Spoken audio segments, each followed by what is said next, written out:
tous, je vous invite aujourd'hui à l'aventure et au plaisir de vivre avec les fleurs.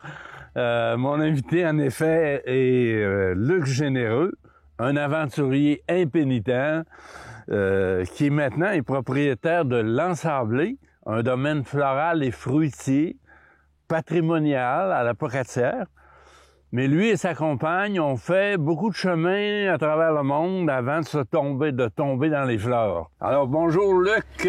Bonjour Roméo. Et bienvenue dans mes jardins à moi, qui sont un peu moins grands que les tiens. C'est pas grave, l'important c'est d'en avoir. C'est d'en avoir, voilà. Un mot d'abord sur la famille Généreux. Oui. Qui est comme une institution au Kamouraska un peu, hein, puisque ton père était agronome actif dans la région, ta mère un pilier de la Société Saint-Jean-Baptiste, tu m'as dit. Oui. Ton frère est député fédéral, ta sœur est mairesse à Saint-Denis. Et il y en a 8 au total, paraît-il. Fait qu'on n'a pas fait l'inventaire complet, là. Mais c'est quoi cette famille-là, là, des Généreux ici au Kamouraska? Les parents étaient de l'extérieur et par leur connaissance et puis leur métier, ils ont abouti à l'ITA et autrefois et ensuite à la ferme fédérale d'expérimentation, le laboratoire qu'on appelait. Et puis, mon père était un phytopathologiste, donc il s'est installé ici, il a voyagé à travers le monde, il visitait les jardins de patates à l'île d'Anticosti sur la côte nord. Il est allé en Mingani dans les années 50, ça te donne une idée.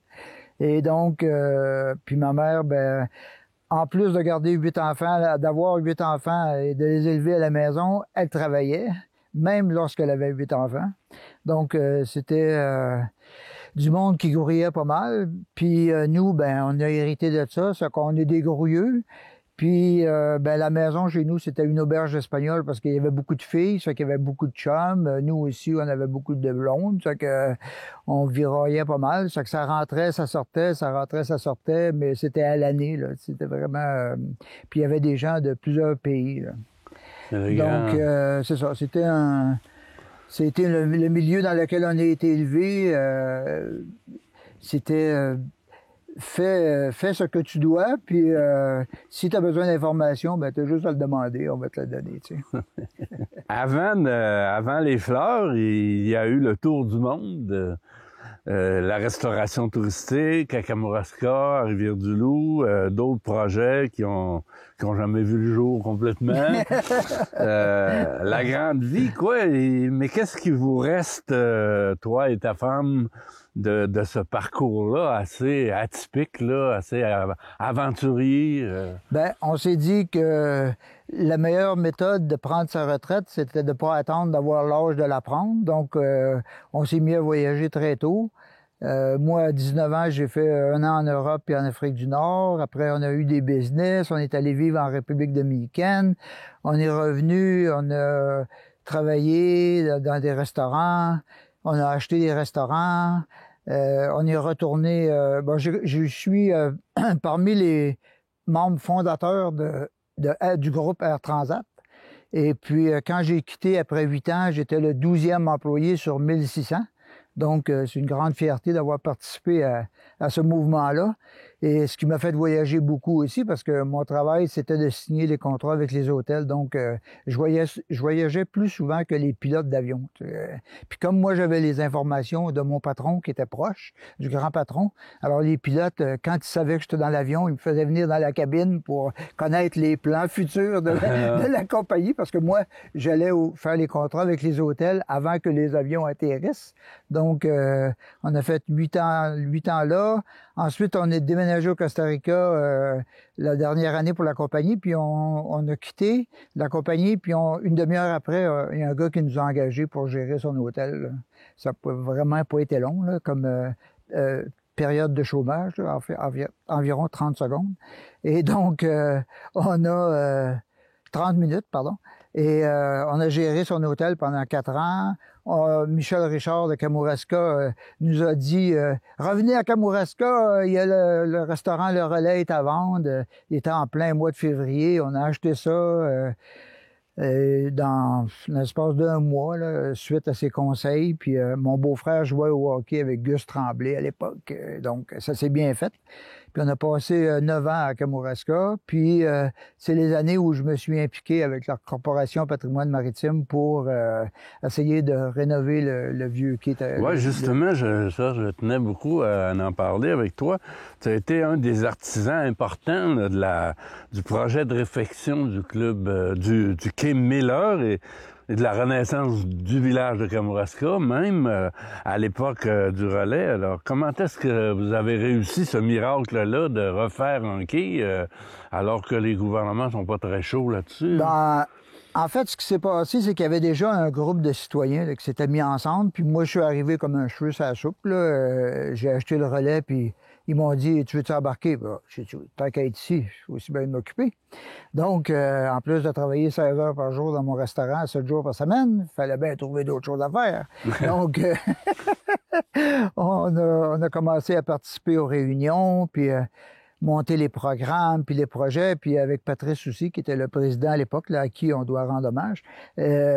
Donc, on a collaboré, puis on a réussi à lever des fonds par différentes activités, et puis on a réussi à lever avec la municipalité, le gouvernement, les gouvernements, on a réussi à monter un projet qui a totalisé quand même 625 000 $ au bout de 8 ans d'efforts. Et puis, bon, les gens de Kamouraska m'ont détesté pendant un été, là, parce que ça a fait pas mal de bruit. Mais maintenant, ils m'adorent, il n'y a pas de problème. Parce que les travaux ont été assez bruyants. Assez énormes. Bruyants, oui. Oui, je me souviens d'un symposium où les machines étaient là, mais l'aquarelliste qui a gagné le premier prix, elle avait peint justement les machines en train de faire le quai. Exact. Et nous, dans une des opérations de Jacques Hébert, des peintres du symposium, j'avais acheté l'œuvre de Jacques Hébert, Le quai dans le brouillard, un peu, tout ça. Et puis, j'avais acheté les droits, puis on avait fait des copies, puis on vendait ça au restaurant. Puis, on avait même eu une fois un autobus de Français à qui on a vendu une plaque de 400 $ pour mettre sur le quai au restaurant. C'est encore là aujourd'hui. Oui, c'est encore là. D'ailleurs, ça, c'est une très belle initiative qui avait été lancée, de mettre les noms des gens sur le quai. Là. Les gens aiment beaucoup ça maintenant.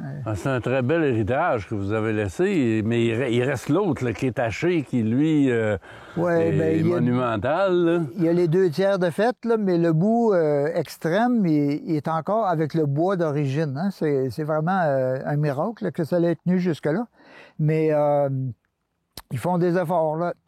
Ils essayent de monter les projets, mais ils sont toujours hors normes. Hein. C'est toujours notre problème à Kamouraska, dans les petits villages. Puis en plus, c'est pas un quai de pêche, c'est un quai d'agrément. Donc, c'est plus difficile à Pourtant, ça a déjà été un quai très, très important pour les goélettes, pour le bois. Pour, tout à fait. Sauf que là, bon, il n'y a plus de goélettes. C'est plus difficile à convaincre. Il y a bien que des goélettes. Mais bon, oui, pour terminer, c'est quand même une de mes grandes fiertés. Là, moi, j'ai toujours resté dans les environs. Quand j'étais au Québec, j'étais toujours dans les environs du Kamouraska quand même. Là. Et puis, que ce soit à La Pocatière ou à Saint-Roch-des-Aunais ou à Rivière-du-Loup ou à Kamouraska. Donc, ça reste une de mes grandes fiertés. Fierté, mais oui. Puis, pendant que tu me disais ça, je réalisais que tu me disais qu'il y a un des outils dont tu t'étais servi pour ramasser des fonds était une reproduction de peinture des Hébert.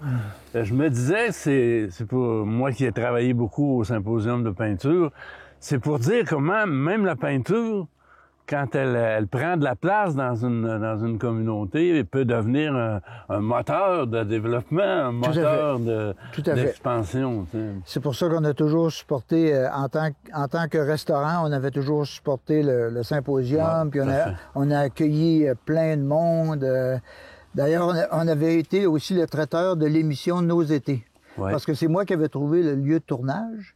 Et puis, bon, j'avais connu l'équipe de tournage, puis on avait servi de traiteur pour le tournage. Puis en parlant de cinéma, pour compléter, on a eu le tournage de L'Île aux Sables, un des premiers films dans lequel Caroline Davernas a fait figure. et elle a commencé son métier d'actrice. Et puis, ils avaient fait une reproduction de l'enseigne, puis le gars qui jouait mon rôle, c'était mon petit cousin. Donc, parce que j'avais pas le droit de jouer mon rôle parce que je faisais pas partie de l'Union des artistes. Donc, il avait engagé Claude Laroche, célèbre acteur de l'émission Les Bougons, et puis qui se trouve être apparenté à moi, puis il jouait mon rôle. Donc, il sort dehors, puis l'enseigne est en feu. Il y a quelqu'un qui est rentré dans l'enseigne. C'était vraiment un spectacle. Ben oui, il y a eu beaucoup de tournages à Kamouraska à cette époque-là, c'est ça. Ben, venons-en aux fleurs, aux fruits, au jardin de l'ensablé, parce que c'est ce qui vous occupe, toi et ta femme, par les temps qui courent, depuis bientôt 2 ans, je pense. Oui, c'est ça. C'est une drôle d'affaire parce que ce n'est pas une entreprise commerciale. Pas encore. Ce n'est pas une retraite non plus, parce que vous travaillez du matin au soir. Oui. C'est pas des jardins architecturés non plus. Qu'est-ce que c'est au juste? Ben c'est ça le plus difficile à expliquer. Alors, premièrement, on était à Rivière-du-Loup et puis on avait une entreprise, le Motel Loupi, on a vendu, puis on a su que le terrain était à vendre. On l'avait déjà vu, mais on l'avait pas pu l'acheter. Puis là, cette fois-là, il était à vendre, on l'a acheté. En passant, c'est sur le chemin des Sables. Dans le rang des Sables, le chemin des Sables, puis ça s'appelle l'Ensablé. Puis nous, en plus, on a vécu à Baie des Sables, en Gaspésie, où on avait un gîte, puis je bâtissais des roulottes gitanes à l'époque. Bien là, je viens d'installer ma 3e là, sur ma terre. Et donc, on a acheté ça. Et avec l'aide de Guy Langlais, qui est un professeur de l'ITA, spécialisé dans le bio et dans la nature, les arbres fruitiers, tout ça, il nous a aidé à faire le plan d'implantation. Et on a commencé avec ça. Donc, on a fait un verger bien structuré, bien aligné, tout ça sous forme permaculture. Ensuite, on a planté des fraises, des framboises. Puis nous, du Motel Loupi, on a fait, entre le Motel Loupi et la ferme, on a fait 120 voyages avec la voiture et le trailer, de plantes, de matériaux, de toutes sortes de choses qu'on avait le droit de ramasser dans la négociation et dans la transaction. Et donc, c'est avec ça qu'on joue aujourd'hui. Puis en plus, le vendeur nous a laissé du bois, des pots, toutes sortes de choses. Donc, on est arrivé quand même bien équipé là, pour s'installer. C'est un site patrimonial important quand même. Les travaux qu'a fait Guy Langlais dans la période où l'ITA avait démarré beaucoup d'enseignements biologiques auprès des jeunes maraîchers, tout ça. Tout à fait. Et il est un pionnier, Guy Langlais, de la culture des arbres fruitiers, entre autres. Oui. Ben, il continue d'ailleurs à planter des vergers de milliers de pommiers à travers le Québec là, pour des gens. Et c'est un des fondateurs du CDBQ. C'était le premier à aller en Europe pour s'informer de l'industrie mycologique. Il a fait plein de choses. Puis nous, en plus, on a acheté sa maison. C'est sûr que quand on avait besoin de conseils, ben, on avait juste à traverser la porte. Il habitait chez nous derrière. Alors, quand on avait besoin d'informations, ben, puis encore cette semaine, il est venu, puis il dit, OK, ça, il faut couper les arbres de telle manière. T'as une bébite là, faut que tu soignes ça. Donc, on était bien renseignés quand même, là, parce qu'on avait, à part l'amour des fleurs, puis des aménagements, on n'avait pas vraiment d'expérience. Puis d'ailleurs, mon père, aujourd'hui, il doit rire parce que j'avais de la misère à biner ses patates, là, à renchausser ses patates. Aujourd'hui, il doit rire, là, vraiment, où qu'il soit. Mais c'est effectivement assez rare de voir 2 personnes au début de la retraite, comme vous, se lancer à corps perdu dans un terrain avec... des arbres fruitiers, des jardins, des fleurs, et c'est spécial. Physiquement, comment ça se passe? Bien, premièrement, ce qu'il faut savoir, c'est qu'il y avait la famille Tremblay qui était là pendant des années, qui était des pionniers aussi des arbres fruitiers, il y a des maraîchers à l'époque, parce que c'est un sol extraordinaire. C'est un sol, ils appellent ça la plage, c'est un sol sablonneux, et c'est extraordinaire pour les légumes, puis les arbres fruitiers, ils adorent ça. Et la lavande, maintenant qu'on plante, écoute, c'est comme la Provence, sauf qu'on n'a pas les roches. On n'a pas de roches, c'est juste du sable. C'est incroyable. Donc, tout pousse très bien. On a de l'eau en quantité. Et puis, pour ce qui est du travail, ben nous, on a toujours travaillé 7 jours semaine, 12 heures par jour, quand c'était pas 16. Donc, à être habitué à travailler. Puis là, on s'est dit, bon, on va pas commencer à écouter la télé 24 heures par jour en continu, là. On va faire d'autres choses. C'est que ce truc-là est apparu parce qu'on a toujours une bonne étoile, que ce soit en voyage ou que ce soit dans nos entreprises. On n'a jamais eu vraiment de grands problèmes, des problèmes normaux, là, mais rien de majeur qui va te faire une dépression ou quelque chose comme ça. C'est quoi vivre avec les fleurs? Ben, c'est très agréable parce que à tous les jours, où que tu passes, il y a des affaires nouvelles qui arrivent. Tu sais, c'est que tu penches, tu sens. C'est très érotique, hein, les fleurs. Ah, écoute, puis on en a des milliers. Là. On a acheté ça au camion. Là, c'est que... parce que, bon, on n'est pas pour acheter ça au petit pot. Là, on va en acheter plusieurs centaines à la fois. Là. Et donc, on a acheté beaucoup. Et puis, ben maintenant, l'implantation, on dirait qu'elle est complétée à 75 % parce qu'on a encore le corps de la terre là, qu'on n'a pas vraiment touché. Là. On l'a labouré, on l'a hercé, on l'a fumé, mais on l'a pas utilisé comme tel là, pour des occupations horticoles. Puis, ben là, tu vois, on vient de finir les fraises. Là, maintenant, on rentre dans la lavande. Puis après la lavande, ça va être les framboises. On a encore 300 plants de framboises à cueillir.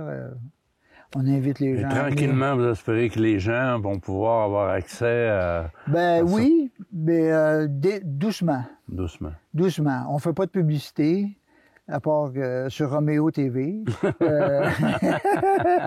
Et puis, tu vois, comme on a eu un article l'autre jour dans le journal Le Placoteux, puis à date, on a eu 2 personnes qui sont venues suite à l'article. Mais bon, ben c'est correct. On invite les amis. L'autre jour, on a eu un groupe familial qui est venu, puis on a appelé ça la tribu des fraises. Puis c'est pour le bonheur. Bon, ben, le bonheur, c'est bien. Hein? Mais vos jardins sont une sorte de paradoxe quand même, moi qui me soucie toujours d'agriculture, de critique de l'agriculture. Vous êtes encerclé par les immenses terres qui ont été rachetées par les gros fermiers de Saint-Roch, pour m'expliquer ça. La ferme Pelleras, la ferme Gendon. Et on vous a interdit, vous, de vous loger et même de dormir sur votre domaine de 16 arpents. 4 arpents. Non, 10 arpents. 10 arpents? Oui, 10 arpents. Vous passez pourtant toutes vos journées. Ça vous dit quoi sur notre agriculture, tout ça? Là? Vous êtes en plein dans le nid, là. Ah oui, là, on va s'acheter la tête à l'eau, là. OK. Donc, on a eu des démêlés. On a engagé un consultant. On a fait des analyses de sol. On a fait toutes les démarches possibles et impossibles pour essayer de convaincre la MRC et la municipalité qu'on avait un projet qui était viable et que c'est sûr que ça prend du temps. Un pommier, tu peux pas lui dire « donne-moi des pommes », il faut qu'il pousse. Donc, c'est sûr que c'est difficile de prouver que tu vas produire 40 000 $ de revenus la première année. Là.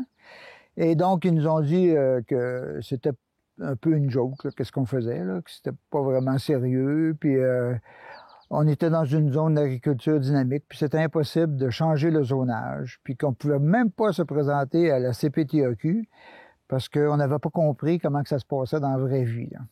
Donc, on s'est calmé, on a abandonné l'idée, et on a acheté une autre propriété à 2,3 km, là, c'est pas trop loin. Mais on a acheté une autre terre agricole, mais avec des bâtiments, avec une maison dessus. Donc, on n'a pas besoin de demander des permis.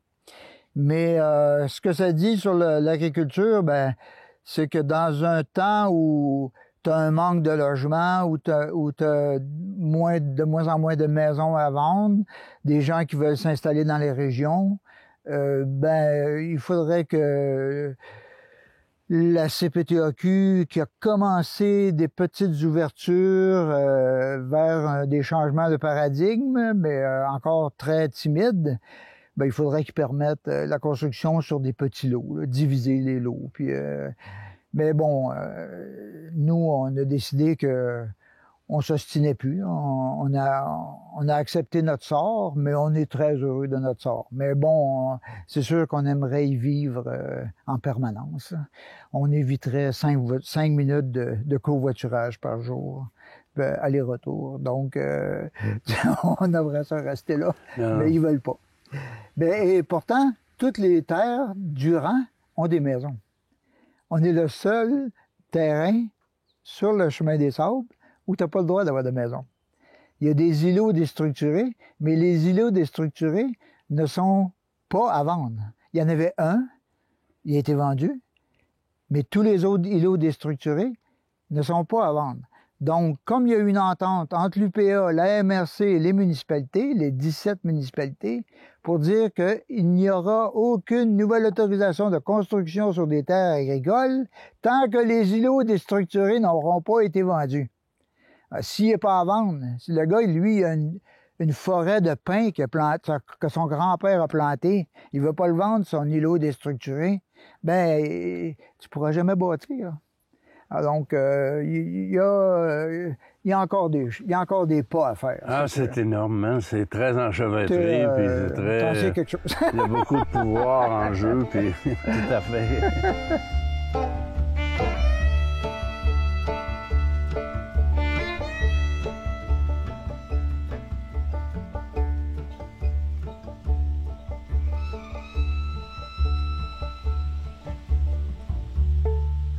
Ouais, après toute une vie comme ça de globe-trotteur, puisqu'on vous appelle facilement, on vous qualifie de globe-trotteur, qu'est-ce que ces 2 années de corps à corps avec la Terre vous ont appris comme motivation? C'est quoi votre motivation en ce moment? Est-ce que c'est la beauté? Est-ce que c'est le bonheur? Est-ce que c'est la nature?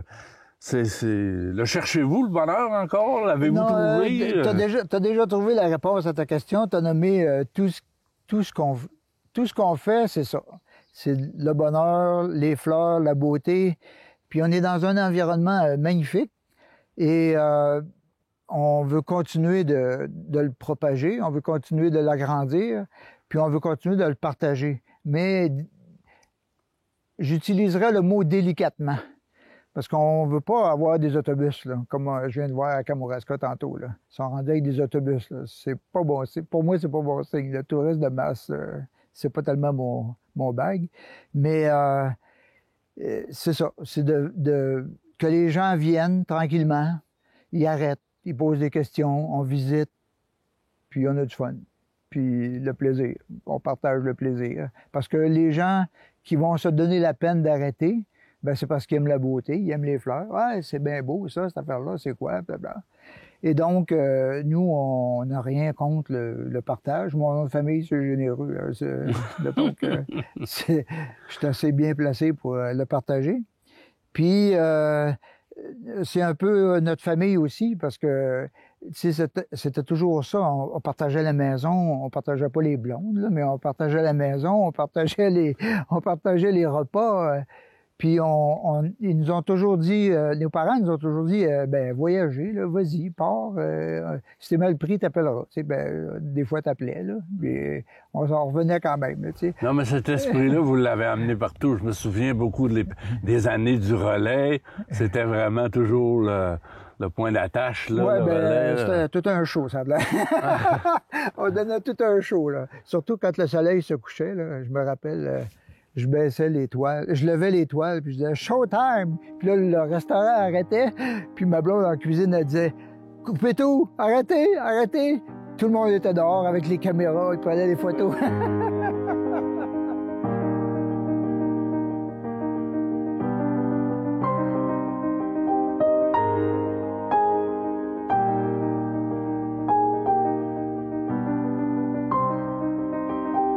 Tu as été un peu témoin là, de toute cette renaissance-là de Kamouraska, du village, mais aussi de toute la région de Kamouraska depuis 20-25 ans à peu près. Comment tu le vois aujourd'hui, là, où c'est rendu, puis tout le chemin que ça a fait? Est-ce que ça t'inquiète ou est-ce que ça te remplit de fierté? Ou... Ben, L'idée, c'est que c'est quand même un but qui est atteint. C'est-à-dire que la reconnaissance du nom, de l'accueil des gens, du plaisir qu'ils ont à venir, c'est quand même un succès. Bon, le succès, ça se gère, mais faut pas non plus tuer la poule aux œufs d'or. Puis, mais là, tu es dans une situation où tu as un manque de main-d'œuvre. Donc là, les restaurants, ils sont pas ouverts 7 jours semaine comme quand nous, on était là. C'est 5 jours, 4 jours. Mais ça, c'est à la convenance de chacun. Puis les gens s'habituent. Tu regardes sur Internet, puis « Ah non, on peut pas y aller. » Oui, on peut y aller. C'est pas grave, là. Mais, puis les gens, il faut qu'ils vivent comme il faut aussi, là. On comprend ça. Mais la beauté est toujours présente. Même que c'est encore de plus en plus beau. Les gens sont de plus en plus fiers, les terrains sont aménagés, il y a des fleurs partout. Il y a pas de... Il y a beaucoup de beauté, puis il y a beaucoup de mise en valeur de tout cet espace-là, puis ce patrimoine-là. Comme à l'époque, on parlait d'opération Héritage Kamouraska. On peut dire que c'est opération réussie.